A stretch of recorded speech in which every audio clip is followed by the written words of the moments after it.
Terima kasih Anda masih bersama kami. Pemirsa, misteri kematian Brigadir Muhammad Nur Hadi di sebuah penginapan di Gili Trawangan yang semula diduga insiden kecelakaan akibat tenggelam mulai terungkap. Penyebab kematian korban ternyata akibat adanya tindak kekerasan yang diduga dilakukan oleh atasannya.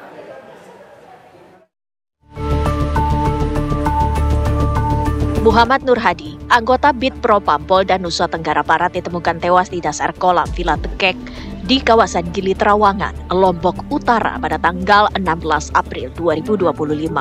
Pada penyidikan awal, korban diduga tewas karena tenggelam. Tragedi kematian polisi dengan pangkat brigadir ini semula ditutup oleh penyidik dengan bungkam.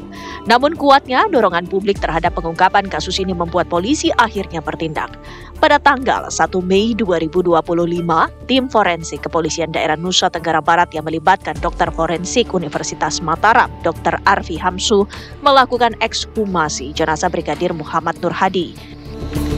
Berdasarkan hasil pemeriksaan otopsi ulang, terungkap terdapat luka di sekujur tubuh korban. Kini, Polda Nusa Tenggara Barat telah menetapkan 3 orang sebagai tersangka dalam kasus ini.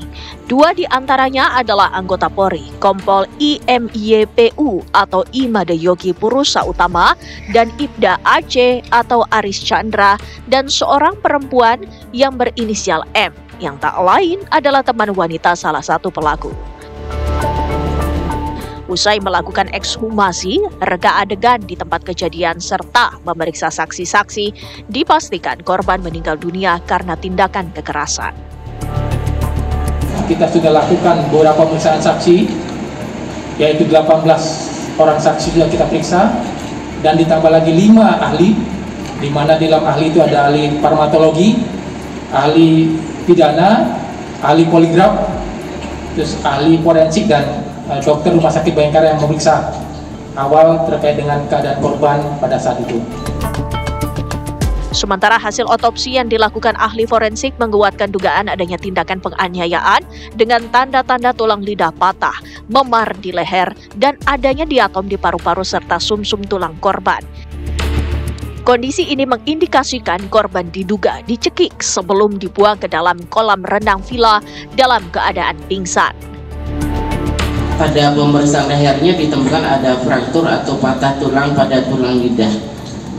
Kalau tulang lidah yang mengalami patah, maka lebih dari 80% penyebabnya karena pencekian.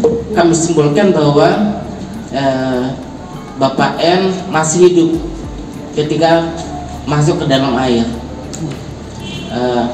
Kemudian kesimpulan saya bahwa Bapak N mengalami pingsan ya, pada saat berada di air. 2 polisi sekaligus pelaku penganiayaan Brigadir Nur Hadi yang juga atasannya itu tidak ditahan dengan alasan bersikap kooperatif. Keduanya telah resmi diberhentikan tidak dengan hormat pada tanggal 27 Mei 2025. Dari Mataram, Nusa Tenggara Barat, Herman Zuhdi, TV One mengabarkan.